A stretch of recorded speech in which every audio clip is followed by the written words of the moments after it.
погода невероятная. Мне сегодня все с утра присылают, что в Москве по колено снег. Это просто ужасно, ребят.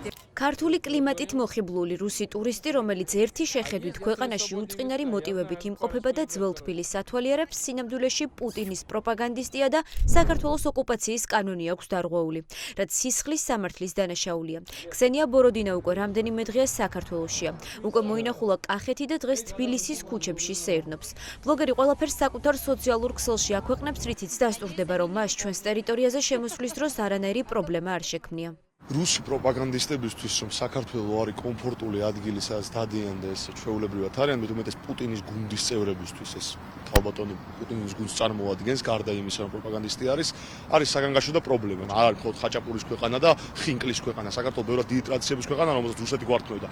ენის, იმენის, რომელსაც გვართმევდა, იმ მამულის, იმ სარწმუნოების, რომელსაც გვართმევდა და ფარისელობაა რუსი პროპაგანდისტების მხრიდან ამ ყველაფრით პოზირება და ვითომ საქართველოს სიყვარულში. პუტინის პროპაგანდისტი, რომელსაც ხედავთ ჩამოსულია საქართველოში, რესტორნებში დადის, ფოტოებს იღებს, ეკლესიებში დადის, ფოტოებს იღებს, მაგრამ არ უნდა გავიკვირდეს ეს ყველაფერი, რადგან ნახეთ ჩვენ თუ გავრილოვი როგორ ჩასვეს საპატიო სკამზე. ქსენია ბოროდინა რუსი ტელეწამყვანია. ის 2018 წელს პუტინის საპრეზიდენტო არჩევნებში იყო ჩართული და უკრაინაში ომის მხარდაჭერის გამო მისი სახელი საერთაშორისო სანქციების სიაშიც იძებნება. ქსენია ბოროდინოვა დროებით ოკუპირებულ აფხაზეთში 2022 წელს იმყოფებოდა. მაშინაც მოგზაურობის ვიდეოები და ფოტოები სოციალურ ქსელში გამოაქვეყნა და დღემდე იძებნება.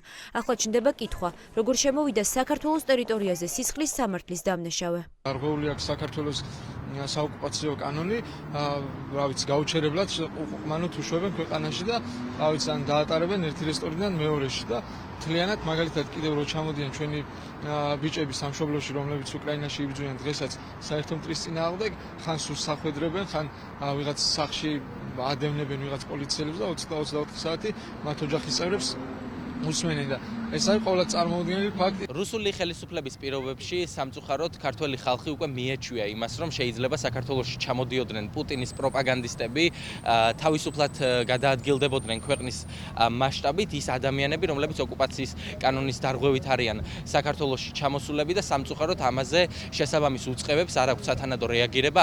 არსებული ინფორმაციით ომის მხარდამჭერი ბოროდინა ისრაელში არ შეუშვეს. მიზეზი მისი პროპაგანდისტული გზავნილები და პუტინის ომის ღია მხარდაჭერაა. ოპოზიცია დარწმუნებულია, რომ საქართველოს საზღვრის გახსნა რუსი პროპაგანდისტებისთვის ოცნების პრორუსული პოლიტიკის შედეგია. ბევრად უფრო სტუმართ მოყარეთ ხვდებიან რუსებს, ვიდრე მაგალითად ხვდებიან ჩვენს სტრატეგიულ პარტნიორებს, ევროპელებს იქნება ეს თუ ამერიკის შეერთებული შტატების.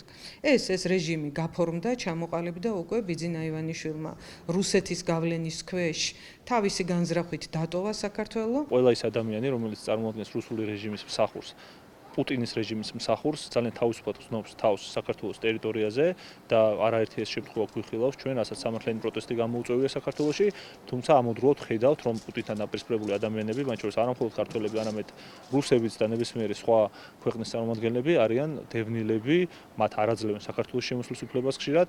ეს არის სწორედ რომ სინამდვილეში რუსული რეჟიმის გამოხატულება. მაშინ როცა საქართველოს ტერიტორიაზე უპრობლემოდ შემოდიან პუტინის პროპაგანდისტები, ყველა რეჟიმის მოწინააღმდეგე რუს აქტივისტს ოცნებას საზღვრიდან აძევებს. ასე მოხდა ბორის ზოლოტარევსკის შემთხვევაში. ანტიპუტინისტი აქტივისტი საოკუპაციო ხაზთან მდებარე სოფლებში ჰუმანიტარულ მისიაში მონაწილეობდა.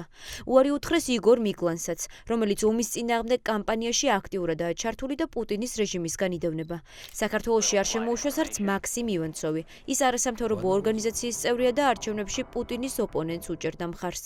როგორც დამოუკიდებელი ქვეყნის ინსტიტუტი უკვე აღარ გაგვაჩნია, როგორც არის საზღვრის კონტროლი და როგორც არის სახელმწიფო უსაფრთხოება, ეს არის ფაქტობრივად გადაცემული რუსეთისთვის, რუსული დღის წესრიგით ხდება ამ ინსტიტუტების კონტროლი, რაც გამოიხატება ზუსტად აი ამ ფაქტებში, რომ ღია კარის პოლიტიკა არის რეჟიმის რუსული ტერორისტული რეჟიმის წარმომადგენლებისთვის და რა თქმა უნდა ჩაკეტილი არის საზღვარი პუტინის რეჟიმისთვის არაკომფორტული პირებისთვის. ოკუპაციის შესახებ კანონი, რომელიც საქართველოს ტერიტორიულ მთლიანობას და სუვერენიტეტს უნდა იცავდეს, 2008 წლის შემდეგ ამოქმედდა. მისი დარღვევა 4 წლამდე პატიმრობით ისჯება, თუმცა ბოლო წლებში კანონის აღსრულება სულ უფრო სუსტდება.